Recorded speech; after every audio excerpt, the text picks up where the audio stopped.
चलिए दोस्तों, मैं लेके आया हूँ UP board class 12th physics की मोस्ट इंपोर्टेंट स्पेशल सीरीज, जिसमें मैं आपको बताऊंगा वे मोस्ट इंपोर्टेंट क्वेश्चन जो यूपी बोर्ड के लिए मोस्ट इंपोर्टेंट रहने वाले हैं, जो यूपी बोर्ड में हर साल रिपीट किए जा रहे हैं या 1 साल या 2 साल छोड़कर लगातार रिपीट किए जाते हैं, जिससे आपका टाइम बच सके और आप बहुत कम टाइम में पढ़कर बोर्ड में धमाल मचा सकें। दोस्तों, अगर आपको यही नहीं पता होगा कि कौन सा क्वेश्चन यूपी बोर्ड में कितनी बार आया हुआ है और कौन कौन से सन में आया हुआ है, तो आप अच्छे से तैयारी नहीं कर पाएंगे। इस समस्या को सुलझाने के लिए मैंने अध्ययन किया पिछले 8-10 साल के जो अनसोल्ड पेपर हैं उनका। तो मुझे एक बात पता लगी कि जो यूपी बोर्ड है वो 95% जो पेपर है वो पिछले जो क्वेश्चन पेपर हैं उनसे ही रिपीट करता है। इसलिए आपका जो पढ़ना है वो बहुत ही आसान हो गया, बहुत ही अच्छे नंबर ला सकते हैं, बहुत ही कम टाइम में पढ़ के और बहुत ही थोड़ा पढ़ के। ठीक है, इसलिए जो मैं पढ़ा रहा हूँ वो आप कर लें, वो उतना कर लिया तो वही काफ़ी है। और इस चीज़ के कन्फ्यूजन में ना रहे कि ज़्यादा पढ़ना और ज़्यादा लिखना है। ठीक है, वही लिखे, मेन मेन लिखना है, मेन मेन पढ़ना है। और इस जो स्पेशल सीरीज है इसके जो कुछ पार्ट हैं मैंने अपलोड कर दिया, अगर आपने वो नहीं देखे तो आप जल्दी जल्दी जाकर उन्हें देख लीजिए। कोई ज़्यादा बड़े पार्ट नहीं है, बहुत ही कम मिनट के मेरे पार्ट होते हैं, छोटे छोटे से पार्ट हैं। उससे आपकी बहुत ज़्यादा हेल्प होगी और आपको बहुत ही ज़्यादा मजा आएगा पढ़ने में, और आपको ये पता लग जाएगा कि कौन से क्वेश्चन कौन से पेपर में इंपॉर्टेंट है। अभी तो मैं चला रहा हूँ फिजिक्स की स्पेशल सीरीज, फिर केमिस्ट्री की, फिर मैथ की, फिर हिंदी की, फिर इंग्लिश की, सभी सब्जेक्ट्स की स्पेशल सीरीज चलाऊंगा। तो चलिए दोस्तों, स्टार्ट करते हैं इस पार्ट को। क्या है इसमें? किरचॉफ के नियम। ठीक है, किरचॉफ के नियम कौन कौन से सन में आया? 2016, 2017, 2019, 2020, 2022 और 2023 और 2024 में भी आया भाई। ठीक है, 24 में भी आया। ठीक है, 2024 में भी आया हुआ क्वेश्चन है, अभी बता रहा देखो। और इस चीज का ध्यान रखना, अगर किसी के पास 2024 का पेपर है या 2023 का पेपर है और उसके पेपर में ये नहीं है, तो वो ये ना कन्फ्यूजन में रहे कि 2024 में या 2023 में आया हुआ क्वेश्चन नहीं है। क्योंकि यूपी बोर्ड जो है हर साल 7 सेट बनाता है और सातों के सातों सेट आपके पास उपलब्ध नहीं होने। आपके पास तो सिर्फ एक सेट होगा जो आपके जिले में आया, क्योंकि यूपी बोर्ड जो है वो हर जिले में अलग सेट भेजता है। 7 सेट बनते हैं, 7 अलग अलग जाते हैं हर जिले में। ठीक है, उसके बाद अगर आपके पास ही एक ही सेट है तो आप कैसे पता लगा पाएंगे कि 2024 में आया या नहीं आया? तो इसलिए अगर आपको ये देखना, चेक करना कि 2023 में या 2024 में या 2022 में आया हुआ क्वेश्चन है या नहीं है, तो आपको क्या करना पड़ेगा? अनसोल्ड पेपर लेने पड़ेंगे। अनसोल्ड पेपर आप ले लें किसी बुक से, नहीं तो मैं करा ही रहा हूँ, मैं अनसोल्ड पेपर से ही करा रहा हूँ। मैंने पिछले जो 8-10 साल के क्वेश्चन पेपर हैं मैं सब देख लिए हैं, सभी सेट का अध्ययन कर लिया है। तो मुझे एक ही चीज पता लगी कि जो यूपी बोर्ड है वो पीछे से ही पेपर बनाता है, मतलब जो पहले क्वेश्चन है उन्हीं को रिपीट करता है। तो चलिए दोस्तों, करते हैं इसका सॉल्यूशन, बहुत ही आसान तरीके से बताऊंगा। क्या है पहला नियम? किरचॉफ के प्रथम नियम। किरचॉफ का जो प्रथम नियम है वो क्या है? संधि अथवा धारा का नियम इसे बोलते हैं। बहुत ही आसान तरीके से समझेंगे। क्या है? किसी विद्युत परिपथ में किसी भी संधि, ये संधि को क्या बोलते हैं? जोड़ पर मिलने वाली समस्त धाराओं का बीजगणितीय योग शून्य होता है, अर्थात समीशन I बराबर 0।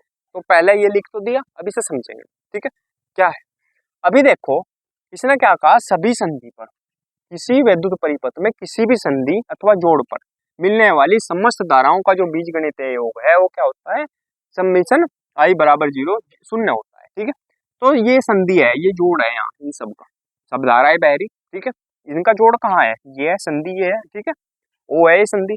अब देखो, जो यहाँ से इसने क्या कहा कि जो संधि से दूर जाने वाली धाराएं हैं, जो संधि से दूर जाने वाली धाराएं हैं और संधि के पास आने वाली धाराएं हैं, उनका जो बीजगणितीय योग होगा वो क्या होगा? 0 के बराबर होगा। तो चलिए अब देखेंगे हम संधि से पास आने वाली कौन कौन सी धाराएं हैं। एक तो I1 पास आ रही, देखो I1 पास आ रही संधि, I5 भी पास आ रही संधि, I2 है ये दूर जा रही संधि से, और ये I3 है ये भी दूर जा रही संधि से, और ये I4 है ये भी दूर जा रही संधि से।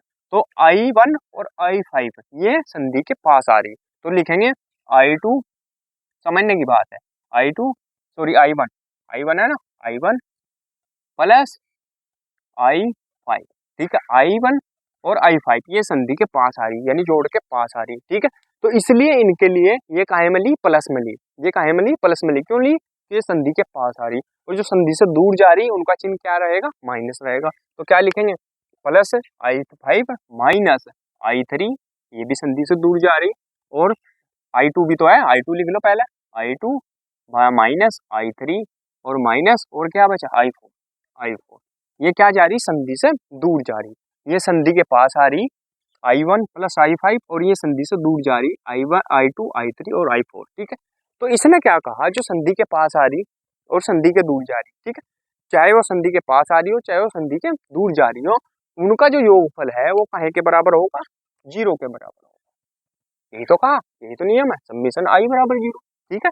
ये है इसका नियम कि किसी वैद्युत परिपथ में किसी भी संधि अथवा जोड़ पर मिलने वाली समस्त धाराओं का जो बीजगणितीय योग है वो शून्य के बराबर होता है, शून्य होता है, समेशन I बराबर 0। अब एक और चीज से बन सके इसकी डेफिनेशन, एक चीज और बन जाएगी, 2 लाइनें और लिखेंगे हम, क्या, I1 प्लस I5, ये तो प्लस के, अब इन्हें इधर लेके जाएंगे I2 I3 I4 को, तो ये काहे के हो जाएंगे, प्लस के हो जाएंगे उधर जा, ठीक है। तो क्या हो जाएगा, I2 plus I3 plus I4, ठीक है भाई, यही तो हो जाएगा, ये हो गया हमारे पास, कोई दिक्कत नहीं है।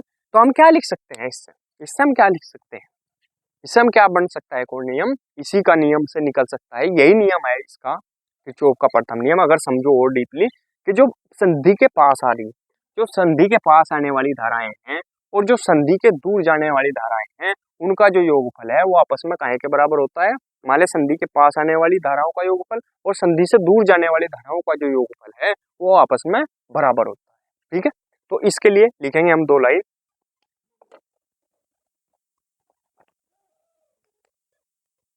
अच्छे तरीके से समझ जाएंगे सर। क्या लिखेंगे,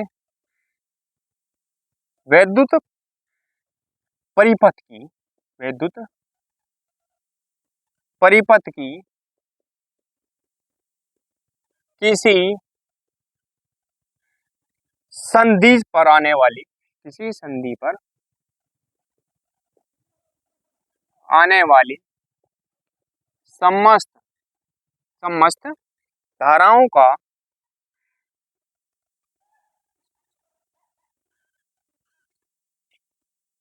समस्त धाराओं का योग उस संधि से, उस संधि से दूर जाने वाली, दूर जाने वाली, दूर जाने वाली समस्त धाराओं के, समस्त धाराओं के योग के बराबर होता है, योग के बराबर होता है, ठीक है। यह काहे के नियम को व्यक्त करता है, आवेश के संरक्षण के नियम को व्यक्त करता है। अगर कहीं आ जाए काहे के नियम को, आवेश के संरक्षण के नियम को व्यक्त करता है, लिख देंगे यह नियम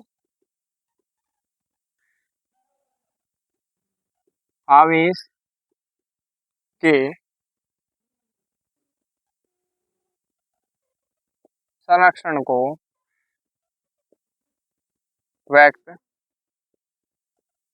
करता है, ठीक है भाई, ये होगा, ये हम लिख सकें ऐसे, ठीक है। यहाँ तक अब समझो इसे, वैद्युत परिपथ की किसी संधि पर आने वाली, संधि की तरफ आ रही, संधि पर आने वाली समस्त धाराओं का जो योग है I1 plus I2 sorry I5, यही तो संधि की तरफ जा रही, इनका जो योग है वो किसके बराबर होगा, उस संधि से दूर जाने वाली, उस संधि से दूर कौन सी जा रही, ये तो इन तीनों का योगफल होगा, I2 I plus I3 plus I4, वो तो गया योगफल ही, जोड़ दिया तो योगफल है, समस्त धाराओं के योग के बराबर होता है। मतलब जो संधि के पास आ रही, ठीक है, मान लिया अगर यहाँ नंबरिंग कर दी जा, मान लिया संधि के पास आने वाली धाराओं का, ये देखो संधि के पास आने वाली धाराएं मान लिया ये है 2, ठीक है, ठीक है, ये मान लो 2 प्लस या 4 मान लो, 4 प्लस 5 है, या 4 प्लस 4 मान लो, 4 प्लस 6 मान लो, 4 प्लस 6, ठीक है, ये 4 है I1 और ये 5 है I6, ठीक है, क्योंकि ये संधि की तरफ जा रही, और जो संधि से दूर जाने वाली है वे कितनी है, एक तो होगी ये मान लो 3, ये 3 और ये कितनी बताओ, 3 और 3 6 और 4 10 होगी। तो ये क्या होगा, इन दोनों का आपस में योग कितना होगा, 4 और 6 कितना होगा 10, और ये देखो 3 प्लस 3 6, 6 और 4 10, ये भी कितना होगा 10। तो दोनों का जो योग है वो आपस में क्या होगा, बराबर होगा। तो इस चीज का ध्यान रखेंगे, यही हमने लिखा, यह नियम आवेश के संरक्षण को व्यक्त करता है। स्क्रीनशॉट ले लेंगे, फिर इसका सेकंड नियम करेंगे। चलिए दोस्तों देखते हैं अगला नियम क्या है, द्वितीय नियम। इसे क्या बोलते हैं, वोल्ट तत्व पास का नियम भी सही बोला जाता है। ठीक है, तो क्या है पहले पढ़ेंगे फिर इसे समझेंगे क्या है। किसी विद्युत परिपथ में प्रत्येक बंद पास के विभिन्न खंडों में प्रवाहित होने वाली धारा एवं उनके संगत प्रतिरोधों के गुणनफलों का बीजगणितीय योग उस पास में कार्य करने वाले समस्त विद्युत वाहक बलों के बीजगणितीय योग के बराबर होता है। क्या, सम्मिशन आई आर बराबर सम्मिशन ई। ठीक है, क्या देखेंगे, किसी विद्युत परिपथ में प्रत्येक बंद पास के विभिन्न खंडों में प्रवाहित होने वाली धारा, क्या आई, प्रवाहित होने वाली धारा एवं उसके संगत प्रतिरोधों के गुणनफल का इसका प्रतिरोधों के प्रतिरोध का ऐसा प्रदर्शित करें आर से, गुणनफल का बीजगणितीय योग यानी सम्मिशन उस पास में कार्य करने वाले समस्त विद्युत वाहक बल को कैसे प्रदर्शित करें ई से, बलों के बीजगणितीय योग की बात आ रही तो सम्मिशन के बराबर होता है, ठीक है। आगे बात समझ में क्या हुआ। अब इसे देखो, सम्मिशन आई और आर गुणा आई आर लिख सके ऐसे बराबर सम्मिशन ई के, यही क्या है किरचॉफ का दूसरा नियम। ठीक है, आई बात समझ में। एक बार और पढ़ो, किसी विद्युत परिपथ में प्रत्येक बंद पास के विभिन्न खंडों में प्रवाहित होने वाली धारा आई ए उसके संगत प्रतिरोधों के गुणनफल आर। ठीक है, बीजगणितीय योग के लिए सम्मिशन लगा दिया, बराबर काहे के होता है, कार्य करने वाले समस्त विद्युत वाहक बलों के, उस पास में जो समस्त विद्युत वाहक बल कार्य कर रहे हैं उनका जो योग है वो किसके बराबर होता है, आई गुणा आर के योग के बराबर होता है, मतलब समस्त बीजगणितीय योग के बराबर होता है। ठीक है, स्क्रीनशॉट ले लेंगे इसका।